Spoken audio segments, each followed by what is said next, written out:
මේ වීඩියෝෙන් අපි කතා කරන්නේ ජනසංඛ්‍යා ව්‍යුහය පාඩම. ඒකම අපි කතා කරනවා පිරමීඩ කොහොමද රටක ජනසංඛ්‍යාව තීරණය කරන්න කියලා.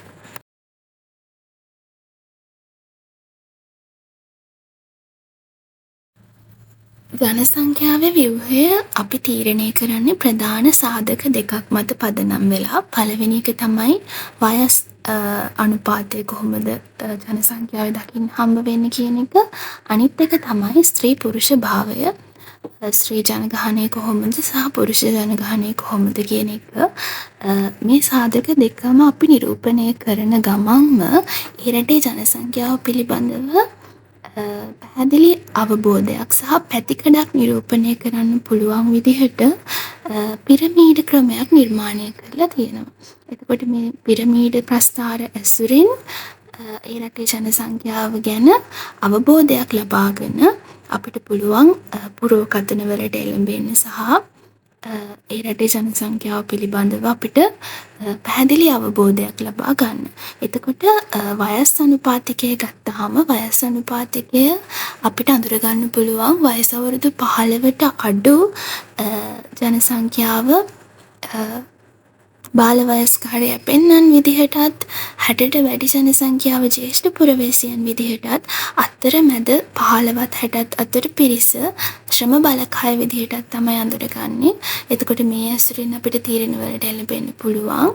ඒ වගේම ස්ත්‍රී පුරුෂ භාවය ගත්තාම ලෝක ජනසංඛ්‍යාවෙත් ස්ත්‍රී පුරුෂ භාවය නිර්ණය කරන්න පුළුවන් සහ අදාළ සමාජයෙන් සමාජයට ඒක වෙනස් වෙනවා. අපිට ඒ සාධක දෙක මත පදනම් වෙලා ජනසංඛ්‍යාව ගැන තීරණ ගන්න පුළුවන්. එතකොට මේ තියෙන්නේ ජනසංඛ්‍යා පිරමීඩ අධ්‍යයනය කරලා අපිට ගන්න පුළුවන් ප්‍රයෝජන කිහිපයක්. පළවෙනි එක තමයි පිරමීඩ පාවිච්චි කරනවා ජනසංඛ්‍යාව පිළිබඳ අධ්‍යයනයක් කරන්න. ඒ වගේම රටේ සමාජ තත්ත්වය පිළිබඳ අවබෝධයක් ලබා ගන්නත්, අලුත් සංවර්ධන යෝජනා ඉදිරිපත් කරන්නත්, අදාළ පුරෝකථන සිද්ධ කරන්නත් මෙම පිරමීඩ ක්‍රමය අපි පාවිච්චි කරනවා.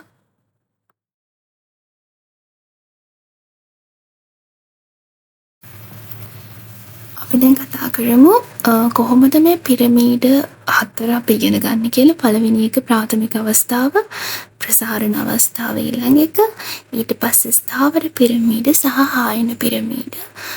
මේ හතර මම එකින් එක පැහැදිලි කරලා දෙන්නම් කොහොමද මේ වගේ ලක්ෂණ සහ විස්තර අපිට අඳුන ගන්න පුළුවන් වෙන්නේ කියලා.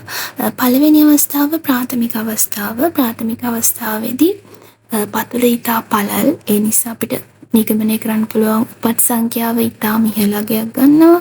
එතකොට මරණ සංඛ්‍යාව ඉහළ වෙනවා කියන්නේ මේ එන්න ඉහළට යන කොටස ඉහළ කොටස සීන් වෙනවා කියන්නේ මරණ සංඛ්‍යාවත් ඉහළයි. එතකොට උපතත් ඉහළයි මරණත් ඉහළයි කියන්නේ රටේ ආයු අපේක්ෂාව පහළ මට්ටමක තමයි පිහිටලා තියෙන්නේ. ඔයාලට මේ උදාහරණය පෙන්නන රටේ පිරමීඩයේ තියෙන්නේත් කොංගෝ රාජ්‍යයේ 2018 ජනසංඛ්‍යාව. එතකොට ඔයාලට තේරෙනවා ඇති ඒක තියෙන්නේ මොන වගේ රටවල් වලද කියන එක. මේ වගේ රටක් සාමාන්‍යයෙන් අපි දකිනවා ගොඩක් දුගී දුප්පත් වටපිටාවක ආර්ථික තත්ත්වයක් තියෙන රටක් නම් අනිවාර්යයෙන්ම මේ වගේ ප්‍රශ්නවලට මුහුණ පාන්න සිද්ධ වෙන බව අපි ප්‍රායෝගිකව දන්නවා. ඒ කියන්නේ ඒ රටේ කාන්තාවන්ට නිසි අධ්‍යාපනයක් හෝ හොඳ සෞඛ්‍ය සේවාවක් ඒ රට තුළ නැත්නම් අනිවාර්යයෙන්ම ඒ රටේ ළමා ජනගහනය පාලනය කරන්න බැරි තත්ත්වයකට ඉහළ යනවා. ඒ කියන්නේ ළමයි උපත් සංඛ්‍යාව අනවශ්‍ය විදිහට ඉහළ යාමත් රටක ආර්ථිකයට එක්තරා විදිහකට බරක්. හරිද? එතකොට ඒ බරට මුහුණ දෙන්නත් ඒ රටේ රජයට සිද්ධ වෙනවා. ඒ වගේම මේ එන්න වැඩි වෙමින් පවතින මරණ සංඛ්‍යාව පාලනය කරගන්නත් ඒ රටේ සෞඛ්‍ය පද්ධතියට හරි ආර්ථික තත්ත්වයට හරි පහසුකම් වලට පෝෂණ උණතාවලට බැරි වෙලා තියෙනවා. එතකොට මේ ගැටලු ඒ අදාළ රටවල් තුළ දක්නට ලැබෙනවා. එතකොට ප්‍රායෝගික ලෝකයේ ගත්තොත් ඉන්දියාවේ සමහර ප්‍රාන්ත සහ අප්‍රිකානු රටවල්, දකුණු අප්‍රිකාවේ සමහර රටවල් අධික දිළිඳුභාවයට පත් වෙලා තියෙන රටවල් වල මෙන්න මේ පිරමීඩය තමයි සමාජ විද්‍යාඥයෝ අඳුනගෙන තියෙන්නේ. ඒ කියන්නේ මේ පිරමීඩයට සමාන්තරව යන ජනසංඛ්‍යා ව්‍යාප්තියක් තමයි ස්ත්‍රී පුරුෂ භාවය සහ වයස ගැන සලකලා බලපුවාම අපිට ගන්න පුළුවන් නිගමනය තියෙන්නේ මේ විදිහට තමයි. එතකොට අපිට මේ වගේ රටක ඉන්න මිනිස්සුන්ව ඒ තත්වයෙන් මුදව ගන්න අපිට ගන්න පුළුවන් යෝජනා මොනවද කියලා සාමාන්‍යයෙන් ඇහුවොත් අපි ඒ වගේ අවස්ථාවක දෙන්න පුළුවන් උත්තරයක් ගැනත් හිතලා බලන්න ඕනි. එතකොට නිදහස් සෞඛ්‍ය සේවාවක්, හොඳ පෝෂණ තත්වයක් ලබා දීම, අපේ රටේ ක්‍රියාත්මක වෙනවා වගේ අර නොමිලේ එන්නත් සේවාවන් ක්‍රියාත්මක කිරීම, එතකොට ඒ වගේ නිදහස් අධ්‍යාපනය ලබා දීම, මිනිස්සුන්ට අධ්‍යාපනය ලබා දීම, සාක්ෂරතාවය ඉහළ නැංවීම, මේ වගේ දේවල් සහ රෝහල් පද්ධතිය දියුණු කිරීම වගේ යෝජනා අපිට සලකලා බලන්න පුළුවන්.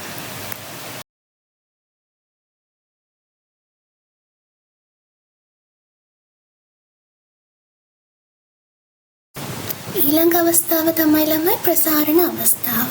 ප්‍රසාරණ අවස්ථාව පිරමීඩයක් කියලා කියන්නේ අපි කලින් කතා කරපු ප්‍රාථමික අවස්ථාවේ පිරමීඩයකට වඩා ටිකක් ඒ රටේ සමාජ තත්ත්වය දියුණු කරගත්ත රටක අපිට දකින්න පුළුවන් වෙන ජනසංඛ්‍යාවේ පැතිකඩක් තමයි මේ පිරමීඩෙන් අපිට පේන්න තියෙන්නේ.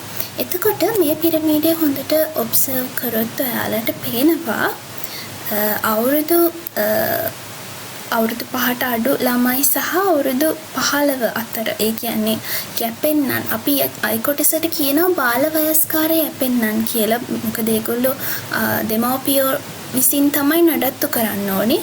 මම කලින් කියා දුන්නේ නැති කොටසක් කියලා දෙන්නම්. මේ අවුරුදු 15ට අඩු කොටසට අපි කියන්නේ බාල වයස්කාර යැපෙන්නන් සහ 60ට වැඩි කොටසට අපි කියනවා විශ්‍රාමික හෙවත් ජ්‍යෙෂ්ඨ පුරවැසියන්ට අපි කියනවා වැඩිහිටි යැපෙන්නන් කියලා. ජ්‍යෙෂ්ඨ පුරවැසියෝ ඒගොල්ලොත් අපි සලකන්නේ යැපෙන්නන් විදිහට. එතකොට රටක මේ 15 60 අතර වයස් කාණ්ඩවල පසු වෙන තරුණ මිනිස්සුන්ට තමයි සිද්ධ වෙන්නේ ආර්ථික වශයෙන් ආර්ථික ක්‍රියාකාරකම් වල යෙදිලා, ඒ කියන්නේ සරලවම රැකියාවක් කරලා අර යැපෙන්නන් පෝෂණය කරන්න සිද්ධ වෙනවා ඕනෙම නිවසක් තුලදී. එතකොට ඕනම රටක මේ ශ්‍රම බලකාය කියලා හඳුන්වන්නේ අවුරුදු 15ත් 60ත් අතර පිරිස. එතකොට මේ කොටස අනිවාර්යයෙන්ම ශක්තිමත්ව ස්ථාවරව තියෙන රටක තමයි සමාජයත් රටත් දියුණුවට පත් වෙන්නේ කියලා තමයි සමාජ විද්‍යාඥයෝ මත පළ කරන්නේ. එතකොට ඒක අපිට ඕන රටක සමාජයක් දැක්කහම ඒක පැහැදිලි. එතකොට මේ සමාජ ක්‍රමය අපි ගත්තොත් මේ ප්‍රසාරණ අවස්ථාව පේන්න තියෙන්නේ සාපේක්ෂව දියුණු වෙමින් පවතින රටක. ඒ කියන්නේ දිළිඳුකම පිටු දකිමින් ටික ටික දියුණු වෙමින් පවතින රටක. තවමත් හැබැයි උපත් අනුපාතකයේ ඉහළයි. ඒක නිෂේධනීයම නැහැ සම්පූර්ණයෙන්ම. ඒක පාලිත තත්වයක් යටතේ, කියන්නේ ඒක සාමාන්‍ය තත්වයක් යටතේ උපත් අනුපාතකයේ ඉහළයි කියලා පේනවා. හැබැයි සාපේක්ෂව ප්‍රසාරණ අවස්ථාවට වැඩිය සාධනීය විදිහට මරණ සංඛ්‍යාව පහළ වැටෙමින් පවතිනවා. ඒ කියන්නේ මේ තීරු කොටස් දික් වෙනවා කියන්නේ මරණ සංඛ්‍යාව එන්න පහළ වැටෙනවා. ආයු අපේක්ෂාව ඉහළ යමින් පවතිනවා. ඉහළ යමින් පවතිනවා කියන එක අනිවාර්යෙන් ඔයාලා සඳහන් කරන්නම ඕන දෙයක්. එතකොට මේ වගේ පිරමීඩයක් දකින්න හම්බෙන්නේ මොන වගේ රටවල් වලද? උදාහරණයක් විදිහට ගත්තොත් ඒත් ඉන්දියාව, අප්‍රිකාව වගේ රටවල් වල අනිවාර්යෙන් සමහර රටවල් වල, ඒ කියන්නේ දැන් අතීතයේ නයිජීරියාව වගේ රටවල් ගන්නකො දිළිඳුකමෙන් පවතිලා ඉතියෝපියාව වගේ රටවල් වර්තමානයේ වෙනකොට දියුණු වෙමින් පවතින තත්වයෙන් ටික ටික දියුණු රටවල් බවට පත් වෙමින් යනවා. එතකොට ඒ වගේ රටක ජනසංඛ්‍යාව මේ ආකාරයට තමයි වර්ධනය වෙන්නේ කියලා අපිට අඳුර ගන්න පුළුවන්. එතකොට මේ වගේ රටවල් ගොඩක් සාධනීය තත්ත්වවලට මුහුණ පානවා වගේම දියුණු වෙමින් පවතින සෞඛ්‍ය සේවාවක් අපි කතා කරපු හොඳ පෝෂණ සටහන් සැලැස්මකට අනුව රජය වැඩ කරනවා. ඒ වගේම කෘෂිකර්මය අතින් දියුණු වෙමින් පවතිනවා. ඒ වගේ තත්වයක් තමයි. ඒ වගේම අධ්‍යාපනයේ සාක්ෂරතාවයේ දියුණු වෙමින් පවතිනවා සහ නව ලෝකයේත් එක්ක ගනුදෙනු කරන්න පුළුවන් සමාජ මට්ටමකට ඒ රටවල් හැදීගෙන එනවා කියන එක අපිට නිගමනය කරන්න පුළුවන්. ඊළඟ අවස්ථාව තමයි ස්ථාවර අවස්ථාව. ස්ථාවර අවස්ථාව කියන පිරමීඩයේදී අපිට දකින්න හම්බ වෙන්නේ ස්ථාවරව තියෙන රටවල් වල ස්ථාවර සමාජ ක්‍රමයක තමයි මේ පිරමීඩය දකින්න හම්බෙන්නේ. මේ පිරමීඩය ගත්තාම හොඳ පිරුණු ස්වභාවයක් තියෙනවා. ඒ කියන්නේ උපත් සංඛ්‍යාව වැඩි කියන්නේ ඊටාම වැඩි ප්‍රමාණයකුත් නෙවෙයි, සමබර ප්‍රමාණයක් තියෙනවා. ඒ වගේම සාපේක්ෂ උපත් අනුපාතිකය 15% තමයි තියෙන්නේ. උපත් අනුපාතිකය අනවශ්‍ය දීර්ඝ කොටසක් වලට මේ 15 කොටසින් දකින්න හම්බෙන්නේ නැහැනේ. ඒ වගේම මරණ සංඛ්‍යාවත් 15%න් පවතිනවා. ඒ කියන්නේ මිනිසුන්ගේ ආයු අපේක්ෂාව ඉහළයි. ඉහළ යමින් පවතිනවා. එතකොට වැඩිහිටි වයස් සංහිතිය සාපේක්ෂව අනිත් පිරමීඩ අවස්ථාවලට වඩා ඉහළ අවස්ථාවක් ගන්නවා මේ ස්ථාවර අවස්ථාවේදී. එතකොට මේ ස්ථාවර පිරමීඩ සාමාන්‍යයෙන් අපිට දියුණු සමාජ ක්‍රමයක් තියෙන රටවල් වල තමයි දැක ගන්න පුළුවන් වෙන්නේ. හොඳ සේවාවන් තියෙන, හොඳ පාලනයක් සහ හොඳ නඩත්තුවක් තියෙන, රජයේ මැදිහත් වීමක් තියෙන සහ හොඳ ආර්ථික තත්ත්වයක් තියෙන රටවල් වල ස්ථාවර පිරමීඩ අපිට හඳුනා ගන්න පුළුවන් ලේසියෙන්ම. එතකොට මේ ස්ථාවර පිරමීඩ හැබැයි මුහුණ දෙන ගැටලු ගොඩාක් දුරට අඩු වුණත් උපත් අනුපාතිකය අනවශ්‍ය විදිහට පහළ බැස්සොත් විවිධ අන්දමේ ගැටලු වලට මුහුණ දෙන්නත් ස්ථාවර අවස්ථාවේ පිරමීඩ තියෙන රටවල් වලට ජන සංඛ්‍යාවකට සිද්ධ වෙන බව මතක තියාගන්න ඕනි. ඒ වගේම මේ වර්තමාන අවස්ථාවේදී ස්ථාවර පිරමීඩයක් තියෙන සමාජ ක්‍රමයක් සාපේක්ෂව යහපත් විදිහට අපිට වර්ග කරන්න පුළුවන්. සාන පිරමීඩය තමයි අපි ඉගෙන ගන්න හායන අවස්ථාව.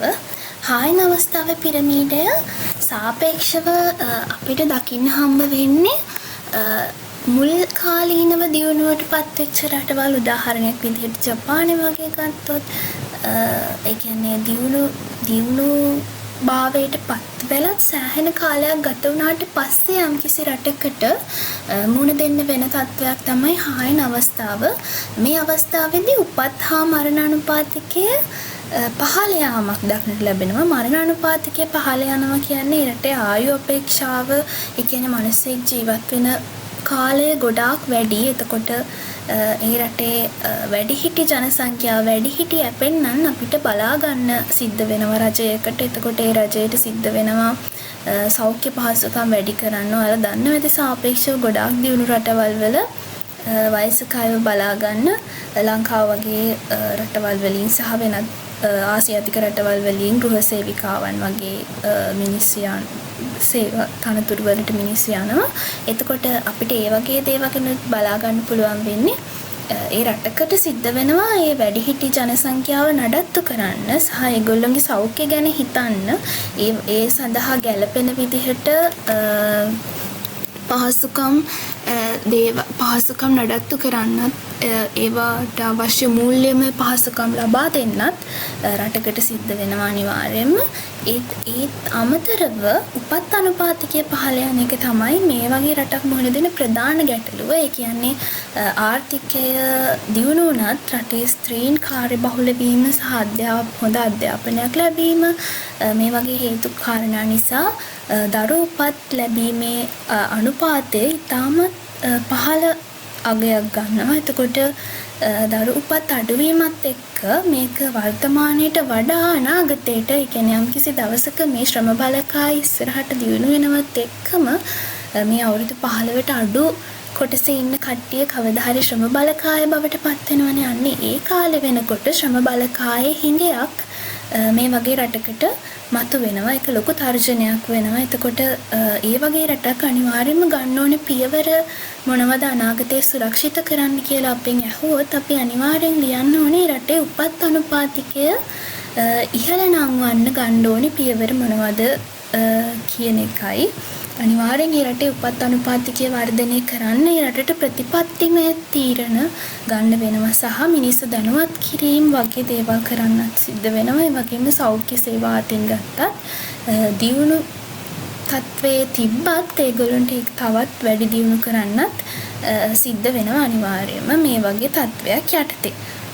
එතකොට ඒ ටික තමයි අපිට ඉගෙන ගන්න තියෙන්නේ පිරමීඩ ආශ්‍රිතව අපි දැන් ඉගෙන ගත්ත ප්‍රාථමික ප්‍රසාරණ ස්ථාවර සහ ආයන කියන අවස්ථා හතරම ඊට අමතරව අපි මුලින්ම ඉගෙන ගත්තා මේ පිරමීඩ වලින් නිරූපණය වෙන්නේ මොනවද සහ ඒ වගේ තියෙන ප්‍රයෝජන මොනවද ඒ වගේ උදාහරණ මොනවද විශේෂ ලක්ෂණ මොනවද වගේ දේවල් ගොඩක් අපි කතා කරා.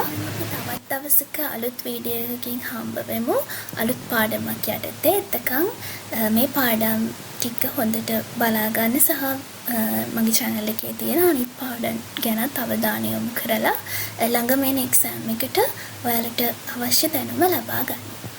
ඒ වගේම channel එක subscribe කරලා තියාගන්න.